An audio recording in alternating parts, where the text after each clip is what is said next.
നമുക്കറിയാം നമ്മൾ ഏവരും ഇപ്പം 2-3 ദിവസങ്ങളായി ഗ്ലോബൽ സുമൂത്ത് ഫ്ലോട്ടില്ല എന്ന് പറയുന്ന ഒരു കപ്പൽ വ്യൂഹത്തിൻ്റെ വാർത്തകൾ ഇങ്ങനെ കണ്ടുകൊണ്ടിരിക്കുകയാണ്. ഇന്നിപ്പോൾ വരുന്ന വാർത്തകൾ അനുസരിച്ച് ഈ കപ്പൽ വ്യൂഹം ഇസ്രയേലിന് കൃത്യമായ തലവേദന ഉണ്ടാക്കും എന്നു തന്നെയാണ് ലോകത്തെ ഡസൻ കണക്കിന് രാഷ്ട്രങ്ങളിൽ നിന്നുള്ള ആക്ടിവിസ്റ്റുകളുടെ ഒരു സംഘം 50ഓളം കപ്പലുകളിൽ ഗാസയിലേക്ക് പുറപ്പെട്ടിരിക്കുകയാണ്.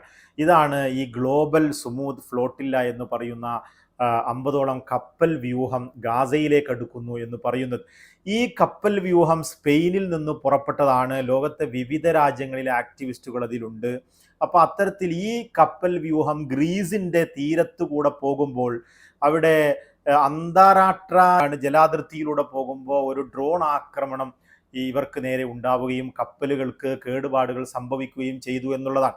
എന്നാൽ ഈ ആക്ടിവിസ്റ്റുകൾ ഇത് ഇസ്രയേലാണ് ചെയ്തത് എന്ന് അവർ ആരോപിക്കുകയാണ്. ഇസ്രയേൽ തന്നെ ആയിരിക്കുമെന്ന കാര്യത്തിൽ നമുക്കും യാതൊരു സംശയവുമില്ല. ഏത് നിയമലംഘനങ്ങൾക്കും ഏത് ഇത്തരത്തിലുള്ള പ്രവർത്തനങ്ങൾക്കും ഇസ്രയേലിന് യാതൊരു മടിയുമില്ല എന്നുള്ളതാണ്. ഈ വിഷയത്തിൽ ഇസ്രയേൽ ഇപ്പോൾ കൃത്യമായി തലവേദനയിലെത്താൻ കാരണമാവുന്നുണ്ട് എന്ന് ഞാൻ പറയാൻ കാരണം, ഈ ആക്രമണത്തിന് ശേഷം സ്പെയിനും ഇറ്റലിയും അവരുടെ യുദ്ധക്കപ്പലുകൾ അകമ്പടിയായി ഇവർക്ക് വിട്ടുകൊടുത്തു എന്നുള്ളതാണ്.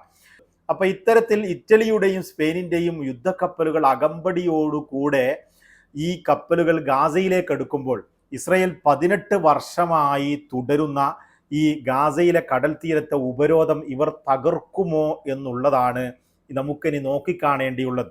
ഉപരോധ മേഖലയിലേക്ക് കടക്കുകയാണെങ്കിൽ അവരെ ഞങ്ങൾ നേരിടുമെന്ന് പറഞ്ഞുകൊണ്ട് ഇസ്രയേലി സൈന്യവും ഇപ്പോൾ രംഗത്തെത്തിയിരിക്കുകയാണ്.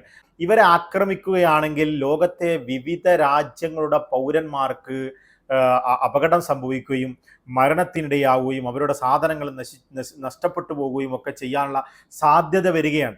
അതുപോലെ തന്നെ ഇവർക്കെതിരെയുള്ള ഏതൊരാക്രമണവും ഇനി സ്പെയിനിൻ്റെയും ഇറ്റലിയുടെയും യുദ്ധക്കപ്പലുകൾ തടുക്കുകയും ചെയ്യും. അത്തരത്തിൽ ഈ കപ്പൽ വ്യൂഹത്തിന് നേരെ ഇനി ഇസ്രയേൽ ആക്രമണം നടത്തിയാൽ അത് യൂറോപ്യൻ രാജ്യങ്ങളായ സ്പെയിനും ഇറ്റലിയും നേർക്കുനേരെ, സ്പെയിനിലേക്കും ഇറ്റലിയുടെയും യുദ്ധക്കപ്പലുകൾക്ക് നേർക്കുനേരെയുള്ള ഒരു ആക്രമണമായി പരിഗണിക്കേണ്ടി വരികയും യൂറോപ്പ് കൃത്യമായും ഇസ്രയേലുമായി ഒരു യുദ്ധത്തിലേക്ക് പോകാൻ സാധ്യത വരുന്ന ഒരു സാഹചര്യം ഇവിടെ രൂപപ്പെട്ടിരിക്കുകയാണ്. അതുകൊണ്ട് തന്നെ ബെഞ്ചമിൻ നെതന്യാഹുവും IDF സംഘവും കൃത്യമായ ഒരു കുടുക്കിലാണ് കുടുങ്ങിയത് എന്ന് വേണമെങ്കിൽ നമുക്ക് മനസ്സിലാക്കാവുന്നതാണ്. അത്തരത്തിലാണ് കാര്യങ്ങൾ പോയിക്കൊണ്ടിരിക്കുന്നത്.